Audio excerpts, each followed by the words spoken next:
I get a special Filipino footstool. So thank you for such thoughtfulness. Thank you very much for the kind introduction from Mr. John Hamrip, the President and CEO of CSIS and the other CSIS officials. Uh, we have with us the Speaker of our House of Representatives, Speaker Martin Romualdez. Also, also with us is our Foreign Secretary, Secretary Ricky Manalo, and the our ambassador who cannot wait to see our plane leave. She has been working on this trip for a year, uh, and uh, and uh, and I think that we uh, we owe him a pat on the back for the very good work, the groundwork that he has put in for us to have, for us to be able to say that at the very least, this visit has been a most constructive and meaningful one. I was just speaking inside before we came out, and we were talking about the trip, and I said, generally speaking, there is a tendency sometimes when we have these official visits or state visits where you make these declarations and pronouncements which are very general and what we refer to as motherhood statements. We have this on this trip that has not been the case at all. We have gone into a remarkable amount of detail in terms of the establishment and the strengthening and deepening of relations between the U.S. and the Philippines. I am lucky, however, that these arrangements and these agreements have come about because we have such a very strong foundation of our relationship. And now here we are, the CSIS, one of the world's foremost policy institutions on national security and foreign policy issues, and have been a great partner in highlighting the Philippines to its American and, of course, international audience.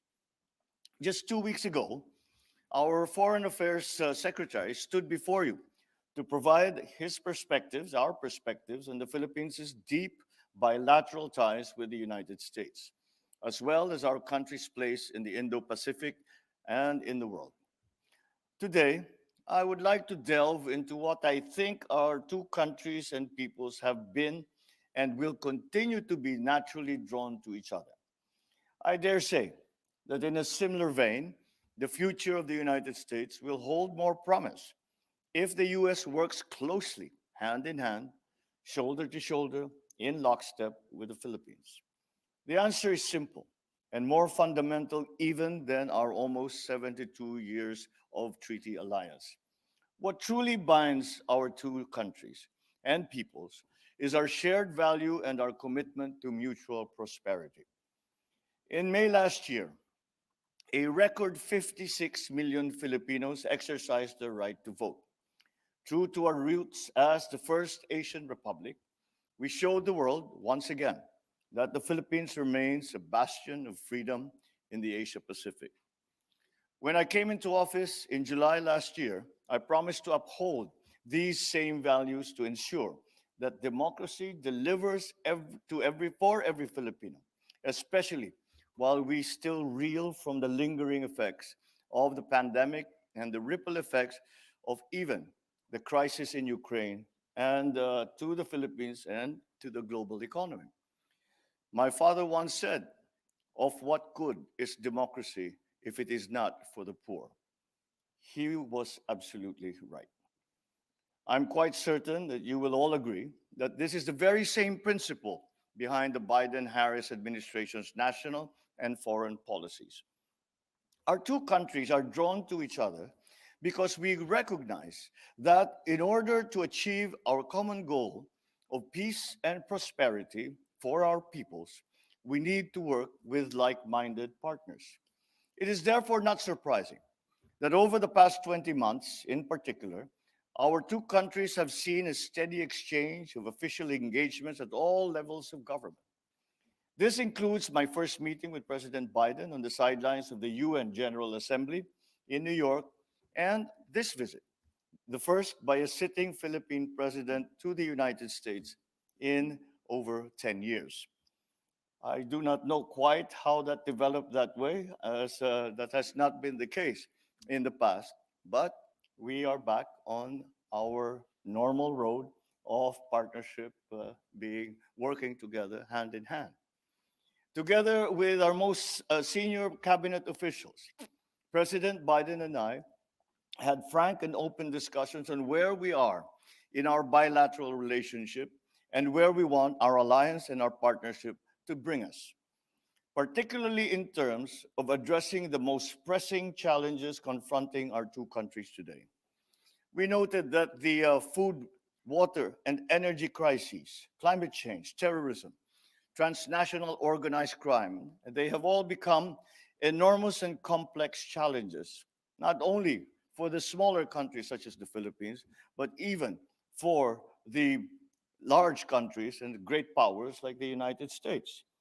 We are grappling with both new and traditional threats to our people's security. Nowhere more acutely felt than in the Indo Pacific region.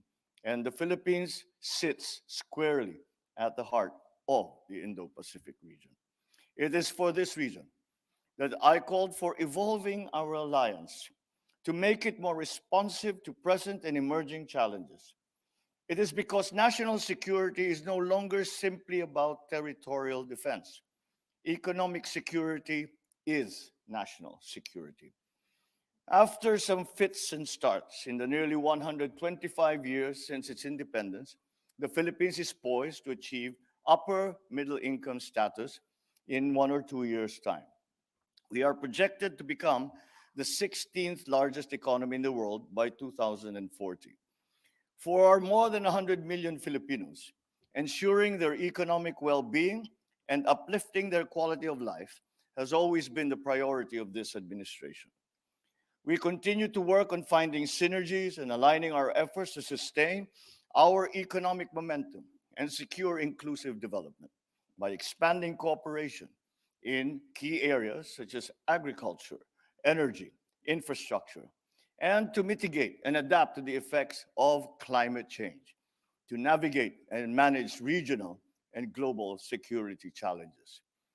The Philippines was amongst the first to welcome and embrace the US led Indo Pacific Economic Framework because at the outset, we found that our values aligned with the principles underpinning the United States vision for the IPEF, that of transparency, of fairness, competitiveness, of inclusiveness, sustainability, and resilience.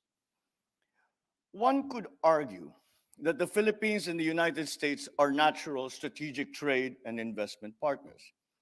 The challenge now is to make sure that the IPF brings about concrete deliverables, including in closing the infrastructure gap amongst partners, encouraging the connectivity between partners. And when I use the word connectivity, it goes beyond digital connectivity, which has become the most common use of that word, but to include transportation, include trade, include travel by land, by sea, by air. And in that way, we strengthen supply chains, we build resilience, and we open up access and opportunities not only to the digital economy, but to the other emerging sectors that as yet we have not necessarily totally identified, but will come down and will be something that we will have to face in the very near future. We see a couple of issues that are of vital importance to our economic partnerships. First, the reauthorizing of the General System of Preferences, or the GSP program, is a key first step. Both our countries have greatly benefited from the GSP. The program covers over 2,000 products and certainly can be expanded to cover other products of interest. I do not say this lightly, but the Philippines has much to offer when it comes to economic opportunities that both countries can take advantage of. We grew at 7.6% and last year, which made the Philippines one of the fastest growing economies in the Indo-Pacific in 2022. While facing global economic headwinds, we are still projected to grow by around 6% this year, and that is the forecast that we are hoping actually to improve on, and another 6.2% next year. We have a young, dynamic, and skilled labor force. We have instituted several major economic reforms intended to make it easier to do business in the Philippines. And I am proud to say that our macroeconomic fundamentals remain strong. As the United States actively looks for alternative locations for businesses in the region, we urge both the US and the private sector to consider doing business with us in the areas, of course, of clean energy, decarbonization, agriculture, food security, critical green minerals, digital infrastructure and telecommunications, and, as has been spoken about, and in healthcare. We believe that not only do these areas have a high potential for growth, but will also provide the most benefits to our peoples. To advance our common climate agenda, energy and green metals cooperation will be an important piece of our engagement and must be prioritized. The Philippines is interested in becoming a strategic partner of the US in terms of metal processing for American battery application and development. The increased deployment of clean technologies comes with an increase in demand for inputs of crucial energy resource minerals, including cobalt, nickel, which just happen to be very abundant in the Philippines. We are eager to work with the US government to carve out a clear pathway for maximizing incentives under the Inflation Reduction Act to help our resources of raw and processed materials for battery production to complement your national blueprint for lithium batteries. We have recently advanced discussions on a possible 123 agreement. We see nuclear energy as an important part of the country's future energy mix, both for ensuring supply and bringing electrical costs down. This will allow us to progress discussions with the US companies offering nuclear technologies for government and for commercial use, while we continue cooperation on other capacity building initiatives under other strategies, under Strategic Civilian Nuclear Cooperation MOU, or Memorandum of Understanding. As I brought up with President Biden, I see as critical the undertaking of technical cooperation and possible US investment in the adoption of geographic information systems, remote sensing, artificial intelligence, in the baselining and change detection of terrestrial, coastal, and marine ecosystems. This will aid us as we establish our own geospatial database and equip us to move towards strengthening science-based policy making in our country. We certainly would welcome discussions on joint action research with the National Oceanic and Atmospheric Administration, or NOAA, and the National Aeronautics and Space Administration. The NOAA has been providing critical support to the prevention and mitigation of the harmful impacts from the recent oil spill that we suffered in Oriental Mindoro. Furthermore, with NASA, we hope to formalize our participation in their Asia Air Quality Program.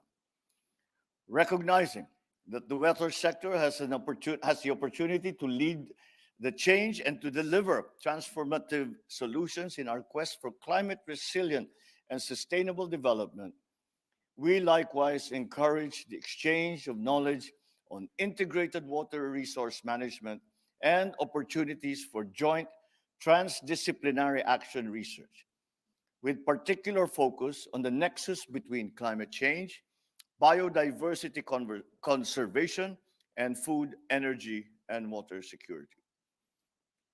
Building on our science, technology, and innovation engagements, we hope to work with the United States in establishing the Virology and Vaccine Institute of the Philippines. We can jointly work on the training of technicians and specialists, including postgraduate education scholarships, providing necessary equipment and implements for the center, and establishing what is envisioned to be the first biosafety level 4 laboratory in the country.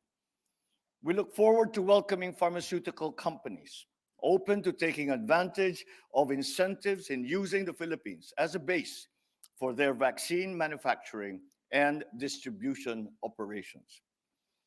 We also look forward to our continued partnership in fighting non-communicable diseases such as tuberculosis, diabetes, obesity.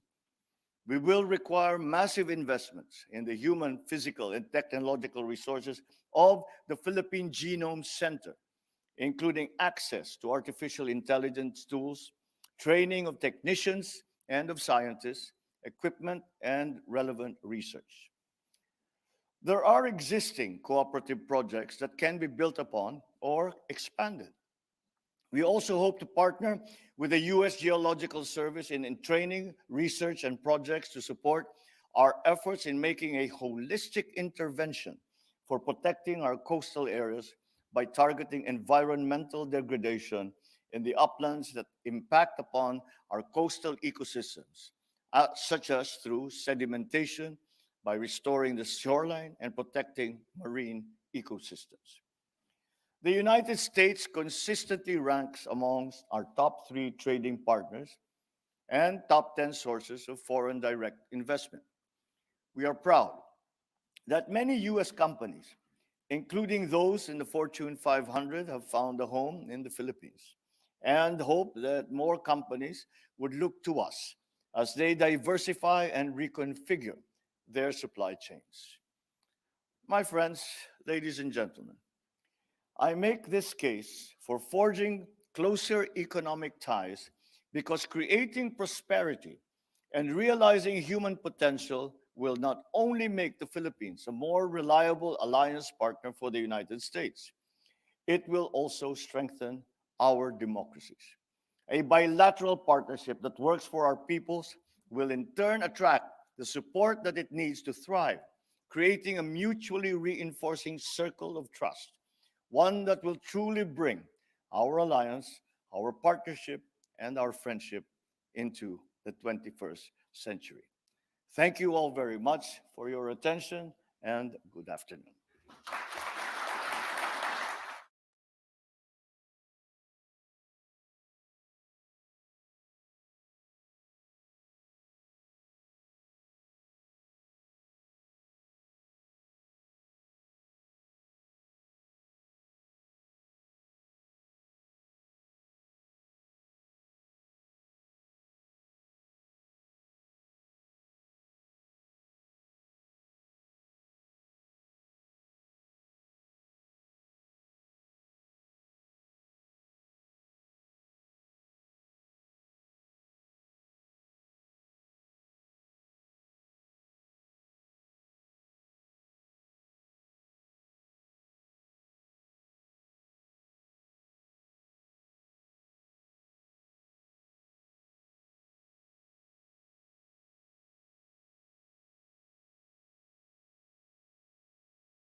Nung makita ninyo, naging viral yun dahil nung nagkakarapan kami, binigyan niya ako ng envelope.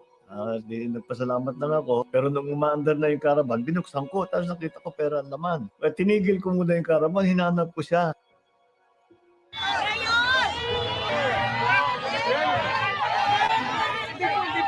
Ito pala! Ito! Ikaw nagbigay nito? Just Tulog po namin yan sa isa. Depende po. Mayor, sige po. Mas dapat this lang. Isulat lang. Sakto lang sa pinaghirapan po natin sa istorya, sir. Hindi. Kaya pinaghirapan niya yan eh. Hindi mo naman pwedeng gawin to. Sabi ko, hindi ko tatanggapin ito dahil pinaghirapan mo ito at lahat. Namimilit siya. Pinaghirapan niyo to eh. Pinaghirapan niyo to eh.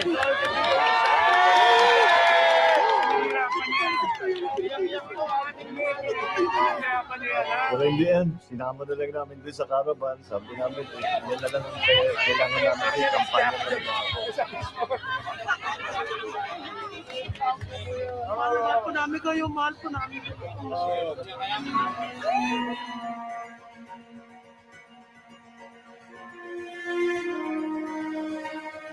Kaya ngayon, bukas na yung bahay ugnayan na siyang museum ng ating pinagdaanan tungo sa pagkapangulo. At nagpasya kaming sorpresahin si Nanay Clemencia. Ante. Ha?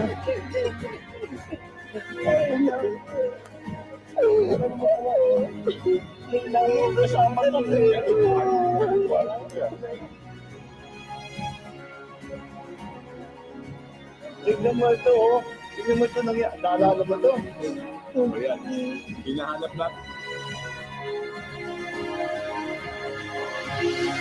Hindi ko lang alam kung nasurpresa siya dahil puno ng PSG yung bahay ugnayan. Pero kahit papaano, napakasaya ng pagkikita namin. Ito parang konti souvenir. Oh, may souvenir tayo dahil ikaw. Oh. Sa video, umiiyak ka na. Dito, umiiyak ka na naman. Ito yung sinabi ko kay Nanay Clemencia. Sabi ko, kung meron tayong supporter na ganyan, may pag-asa talaga tayong manalo dito sa eleksyon na ito. Dahil napakabigat na ganyang klase na alam niyo, pinaghirapan yan, tarihambaho na yan, yan ang binenta niya na mga isda. Kinuha niya lahat ng kinita niya at ibibigay ba naman sa akin? Kaya ganun ang kumpiyansa na ibinibigay sa akin. Kaya kailangan ang sukli naman natin sa kanila, hindi masasawi ang kanilang pag-asa na ibinigay sa atin na gawing mas maganda ang buhay ng bawat Pilipino. Kaya pagka naiisip ko yan, ay kahit na pagod na, kahit na inaantok na, sige lang. Kasi ganyan ang inaasahan ng tao sa akin.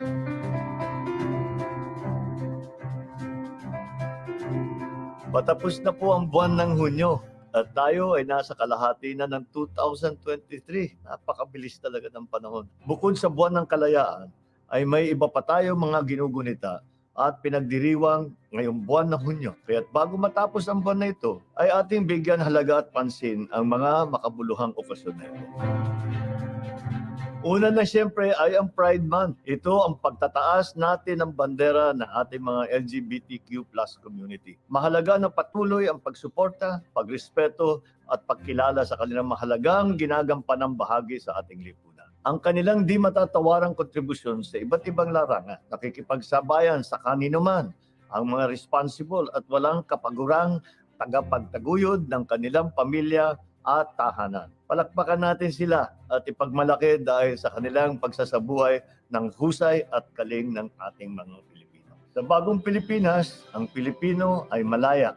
Sa bagong Pilipinas, ang Pilipino ay malawak ang isipan at malaya sa diskriminasyon o pagkutya. Yan ang mensaheng patuloy natin paigtingin.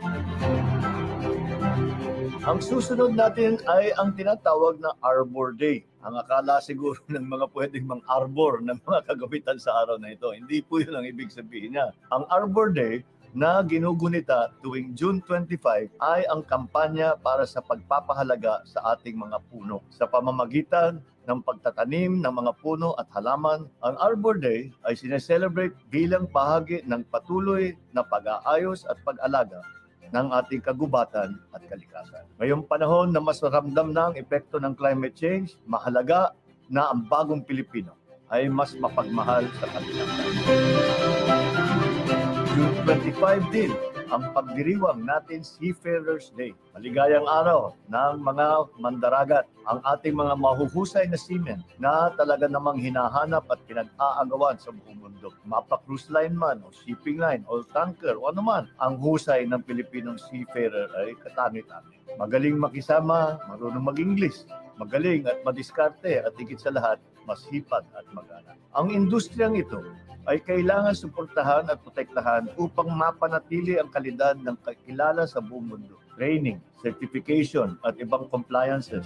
Wala akong duda sa kakayanan ng ating mga seafarers. Suportahan natin ang ating mga sea-based OFWs na tinatawag. Ang bagong Pilipino nakikipagsabayan sa pandaigdigang entablado. Saludo po sa ating mga seafarers. Kapag gunita natin ng mga okasyong ito, tandaan natin na makabagong pag-iisip at mas aktibong pakikibahagi sa mga kampanyang ito ang siyang magdadala sa atin sa isang bagong Pilipinas.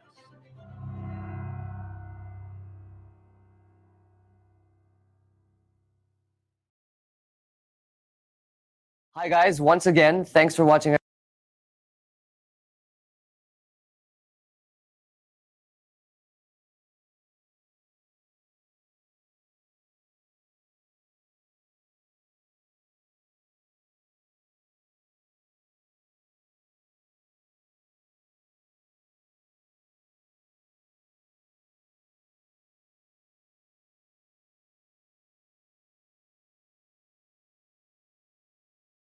At halaga. At ang kwento ng aking landas na tinahak tungo sa pagkapangulo ng Pilipinas. Ito ay ang mga makikita dito sa Malacanang Heritage Tour.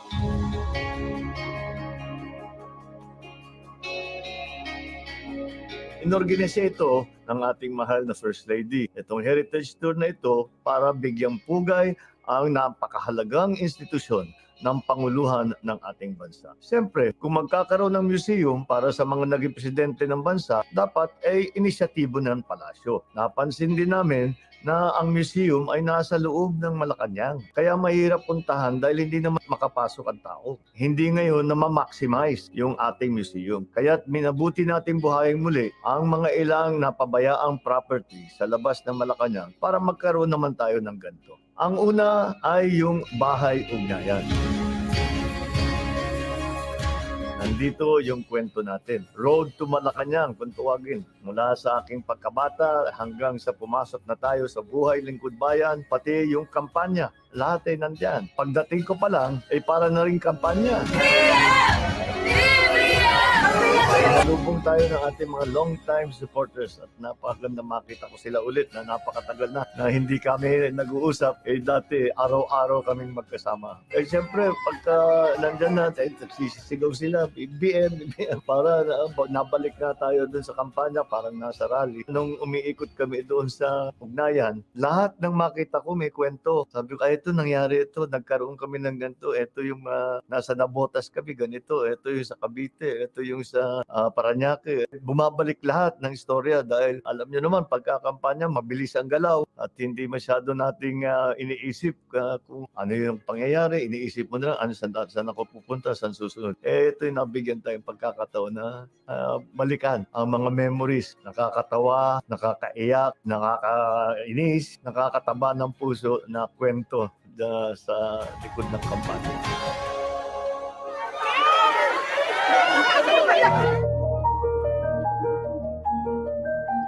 Yung Goldenberg Mansion, ito ay pag-aari ng ilang mayayaman. Napakagandang bahay. At ang ginawa ng mother ko ay inayos niya ng mabuti. At ito ay ginawang guest house para sa mga ating bisita. Pagka naman may mga importanteng dinner, may event, doon ginagawa. Ang Goldenberg Mansion naman ay magsisilbing entablado para sa marami nating pagtitipon na may kaugnay lalo sa kultura at sa sining at iba pang mga advokasya ng ating sinusuportahan. Diyan din natin tinatanggap minsan ang mga bisita natin mula sa iba't ibang bansa. Yung Teos Mansion naman ay ang museo para sa mga nagdaang Pangulo. Pagkatapos ng termino ko, ay nandyan na rin ako. At yung bahay ugnayan naman, ang siyang magiging museum para sa kung sino man ang Pangulo sa panahon na yon. ay napakahalaga ang tayo ay alam natin ang ating kasaysayan ng Pilipino para naman matuto tayo na yung mga pagkakamali na ating dating ginawa ay huwag na nating ulitin. Yung mga magaganda na nagawa nung nakaraan ay dapat natin ulitin. Ito yung nagdadagdag sa sagot pagka tinatanong ano ba ang Pilipino. Hindi natin masyadong iniisip yung legasiya na yan dahil sa dami ng ating kailangan gawin, ay trabaho lang muna. Pagka maganda naman ang ating magagawa, yan ang magiging legasiya na. At hindi naman dapat kailangan isipin, ginagawa ito para maalala ako. Ay hindi, ginagawa natin lahat para makabuti at makatulong sa taong bayan. Yan ang aking legasiya. Kapag wala na ako, sana maalala ako na siya'y talagang tumulong sa pangkaraniwan at taong Pilipino.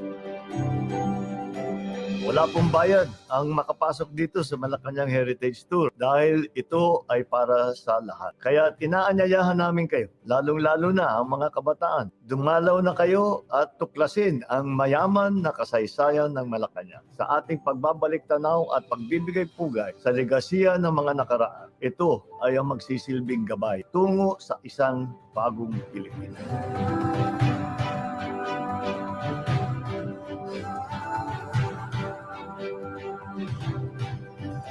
Hi guys, once again, thanks for watching our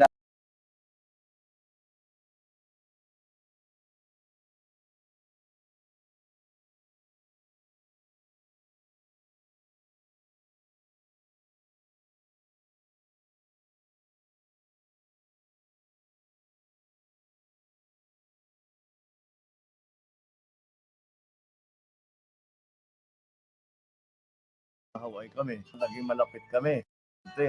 Siya yung kasama namin nung nasa Hawaii kami. Naging malapit kami. Kung hindi pamilyar ang pangalan na yan, ay sigurado naman ako na maririnig nyo siya sa mga awitin dahil ito ang tanyag na tanyag sa mensaheng makapilipino at makabansa. Ako'y isang Pinoy sa puso't diwa. Saktong-sakto talaga at bagay na bagay sa mga selebrasyon natin ngayong linggo ng Araw ng Kalayaan.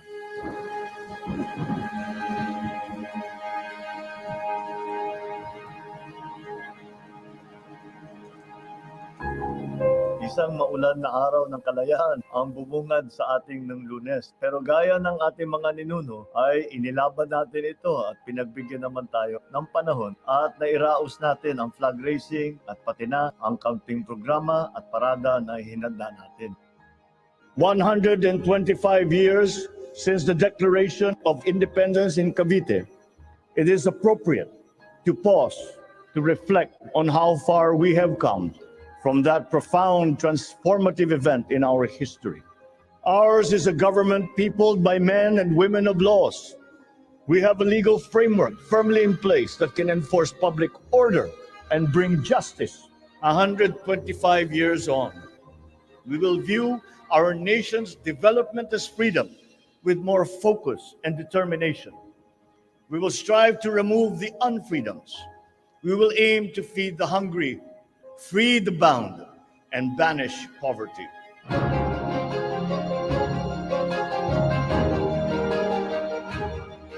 Bahagi ng ating talumpati ay tungkol sa paglaya mula sa mga sari-saring pasanin natin bilang Pilipino. Paglaya mula sa kahirapan, paglaya mula sa gutom, paglaya mula sa kakulangan sa oportunidad, pagkakataon upang makapamuhay ng masagana. At marami pang iba. Kaya't yan din ang tema ng ating mga lakad ngayong linggo. Sa South Cotabato ay nailunsad natin ang Consolidated Rice Production and Mechanization Program. Isang programa na magpapalakas ng produksyon ng ating mga magsasaka. Sapat at murang pagkain pa rin ang siyang tanging magpapalaya sa atin mula sa gutom. Kung kaya't walang tigil ang paglulunsad ng mga ganitong programa sa ating mga agricultural regions. Kapag matagumpay ito, buong bansa ang makikinabang at maaring mahigitan pa natin ang 100% rice self-sufficiency. Gaya ng aming ginawa noon sa Ilocos Norte.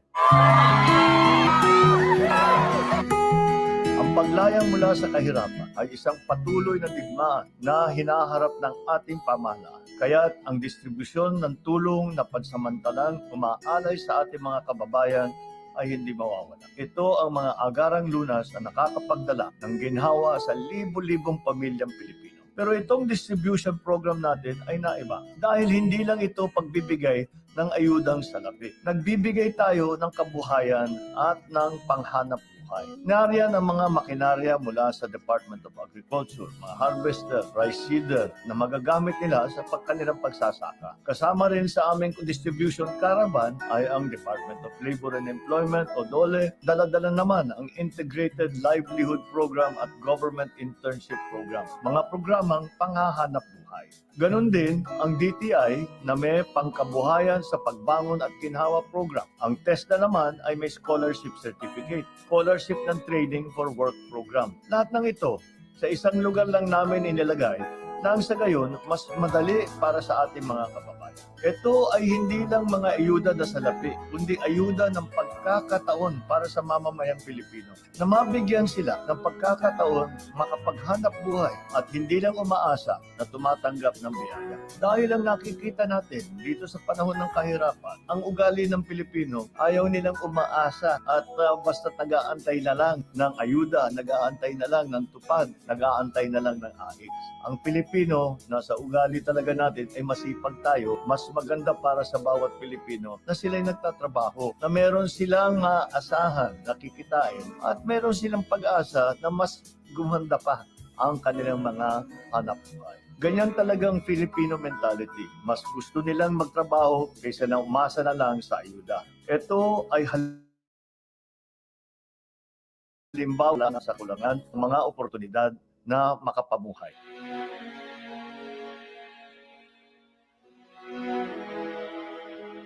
Pinuntahan din natin ang ating mga kababayan sa Bicol na apektado sa pagputok ng bulkang ngayon. Ang naabutan naman namin doon ay maayos naman at maganda ang kalagayan ng ating mga evacuees. Kahit papano ay nabigyan sila ng lugar at nabibigyan sila ng mga tulong, makatumagal pa ng ilang buwan pagka-evacuate hanggat matigil na ang pagputok ng bulkang Mayon. Kaya't pinaghahandaan natin na mabuti na kahit tumagal ay handa ang pamahalaan para bigyan ng tulong doon sa mga na-evacuate sa 6-kilometer radius ng bulkang Mayon.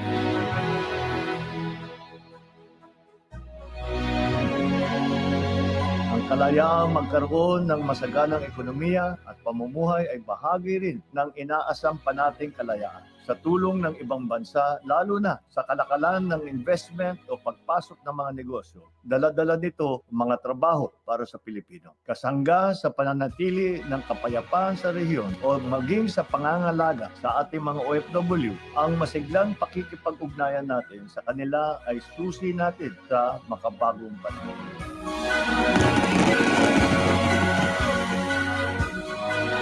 Mula sa panahon ng ating mga ninuno hanggang sa ngayon, tanging pagkakaisa ang magpapalaya sa atin sa anumang mga pagsubok na haharapin pa natin bilang isang bansa. Pagkakaisa at pagkakaibigan sa mga bansang minsay naging bahagi ng ating kasaysayan upang mabigyan ng mas maraming pagkakataon ang mga masisipag, magigiting at talentadong mga Pinoy. Masagana, maunlad, malaya. Ito ang bagong Pilipinas.